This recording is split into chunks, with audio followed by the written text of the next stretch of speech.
नमस्कार दोस्तों, tarot card की सीरीज़ में मैं अगला कार्ड लेके आई हूँ, नाइट ऑफ सोर्ड्स। 12 नंबर ये कार्ड है और ये कोड कार्ड है। ये जो चार हमारे 10th के बाद 10 नंबर के बाद जो कार्ड्स आते हैं उन्हें कोड्स कार्ड कहते हैं। और इसमें पहला मैंने पेज ऑफ सोर्ड्स करा था और अब अगला है नाइट ऑफ सोर्ड्स। और ये 12 नंबर है तो 1 और +2 कर देंगे तो 3 हो जाएगा। जुपिटर का कार्ड है ये एक्चुअली। अब मैं हमेशा कहती हूँ कि कार्ड आपसे क्या कह रहे हैं ये आपको खुद भी देखना चाहिए कि उसके पिक्चर्स, कलर्स, फिगर्स आपसे क्या बता रहे हैं। तो हम ध्यान से देखते हैं यहाँ पर कि काफ़ी बिजलियाँ चमक रही हैं, बादल काफ़ी दिख रहे हैं, डेंजरस जोन में तूफान चल रहा है, आंधी तूफान।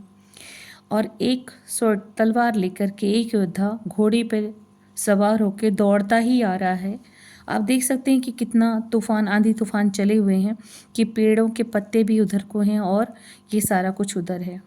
तो ये तो काफ़ी ग्रे, ग्रीन और ब्राउन ऐसे कलर में, वाइट में बिजलियाँ चमक रही हैं और बादल गरज रहे हैं, अंधेरा उजाला दोनों चीज़ें हो रही हैं।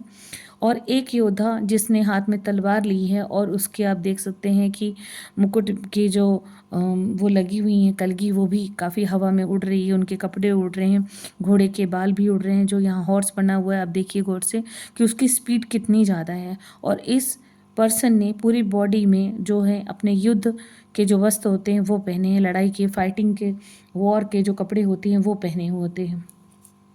तो हम देख रहे हैं कि एक योद्धा है जो घोड़े पे, आंधी तूफान में भी बिजलियाँ चमक रही हैं तब भी घोड़े पे सवार हो गए, तलवार को हवा में लहराता हुआ दौड़ता ही चला जा रहा है। ठीक है, तेजी से जा रहा है। ऐसा लग रहा है कि किसी ऐसे युद्ध में वो जा रहा है जिसमें इतनी जल्दबाजी है कि अगर वो नहीं पहुंचा तो युद्ध में कुछ खतरनाक खेल हो सकता है जिससे ये हार भी सकता है या इसकी सेना हार सकती है। सो यहाँ पर एक ही चीज़ दिखा रहा है, जल्दी। और नीचे जो पहाड़ियाँ दिखाई दे रही हैं उनका भी काफ़ी कलर जो है वो मडी और रेड कलर में शो हो रहा है। नाइट्स ऑफ सोर्ड्स जो होते हैं वो रिस्क टेकर होते हैं, करेजफुल होते हैं, क्योंकि रेड पहना हुआ है इन्होंने। ये काफ़ी एनर्जेटिक थिंग्स होती है रेड कलर, और लीड कर रहे हैं अपनी किसी चीज़ को, ऐसा लग रहा है नेतृत्व कर रहे हैं ये। तो यहाँ पर एक ही चीज़ दिखाई देती कि जो नेता हैं या जो लीडर हैं या जो हमारे गार्ड्स हैं या जो हमारे आर्मी है, पुलिस है, ये उससे रिलेटेड दिखाई दे रहे हैं। यहाँ पर संघर्ष सबसे ज़्यादा आएगा, दिमाग में भी चल रहा है और शरीर पे भी चल रहा है। सोच समझ के फैसला करके इनको अपना निर्णय लेना है। ये सारा कार्ड काफ़ी एनर्जेटिक, तूफानी लग रहा है। तूफान का एहसास दिखाई दे रहा है पेड़ पौधों पर और सारी चीज़ों पर, इनके कपड़ों पर भी दिखाई दे रहा है। घोड़े की नकेल भी बहुत टाइट पकड़ी हुई है, उन्होंने ज़रा ढील नहीं दी हुई है उस पर, और घोड़ा तेज़ी से दौड़ जा रहा है। घोड़े के आगे वाले पैर दिखाई दे रहे हैं कि कितनी ये लंबी लेंथ के अकॉर्डिंग रनिंग कर रहा है, दौड़ रहा है। और इतनी टाइट नकेल पकड़ी है कि कहीं पर भी ये घोड़ा आराम ना करे। इस जो बिजलियां चमक रही हैं, तूफान चल रहे हैं, इस मुसीबत में इस योद्धा को अपने बल पर ये जीतना है, सब कुछ जीतना है। तो ये एक चीज़ है कि इसमें एनर्जी है, जीतने की भावना है, युद्ध की भावना है, और ड्यूरेशन ऑफ टाइम है, ड्यूरेशन जो टाइम चल रहा है कि कोई एक टाइम लिमिट है जिस लिमिट में इन्हें वहाँ तक पहुँच करके सफलता हासिल करनी है। तो एम्बिशियस भी हैं, प्रोफेशनल भी हैं, फोकस्ड भी हैं, चार्ज भी हैं, और फुल ऑन डिग्निटी के साथ ये अपनी लड़ाई कर रहे हैं। ड्यूरिंग दिस फाइट ये लीडर हैं, इनको वो जीतना है, ये जीतेंगे तो सारी सेना जीतेगी। एक योद्धा की पहली निशानी कि उसे हर मुसीबत से निकल करके अपने राज्य की, अपने लोगों की रक्षा करनी है। ये हम परिवार के मुखिया के तौर पे भी देख सकते हैं कि जो हमारे मुखिया होते हैं, पेरेंट्स होते हैं हमारे, ज़्यादातर फादर ही होते हैं, वो हर बाहर की लड़ाइयों से जीतते हैं और हमें घर के अंदर सुरक्षित साधनों के साथ हमारा जीवन आसान बनाते हैं।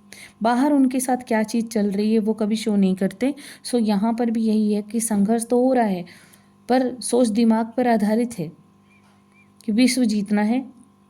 और किन के लिए जीतता है व्यक्ति? अपने परिवार के लिए जीतता है। अपने समाज के लिए जीतता है, अपनी सेना के लिए जीतता है, अपने राज्य के लिए जीतता है, अपने नेशन के लिए जीतता है। तो एक योद्धा की यहाँ पर सबसे ज़्यादा निशानी दिखाई दे रही है। इनके जो फैदर लगा हुआ, जिसको कलगी भी कहते हैं, वो भी देखिए रेड कलर की और काफ़ी तूफान में वो भी लहरा रही है। तो ये भी एक निशानी है कि ये इस बदलाव को स्वीकार करने के लिए तैयार नहीं है, चाहते हैं कि ये जो जंग है ये जीत जाएं अपनी पावर के अकॉर्डिंग। तो ये बहुत ही एनर्जेटिक और पावरफुल है। और यहाँ पर जुपिटर का भी आता है अंश।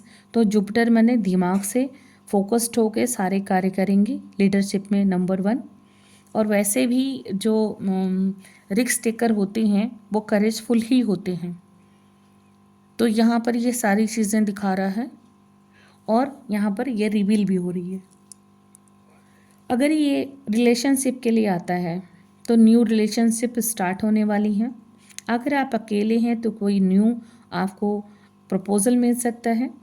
जॉब के लिए अगर हम देख रहे हैं तो आर्मी, नेवी, एयरफोर्स, कोई भी करेजफुल वर्क, या आप जिम चला सकते हैं, या आप मार्शल आर्ट में जा सकते हैं, आप किसी भी तरह के करेजफुल वर्क में जा सकते हैं। चेंज भी हो सकता है जॉब में, अगर आप क्वेश्चन करते हो जॉब चेंज करें तो चेंज भी हो सकता है ये।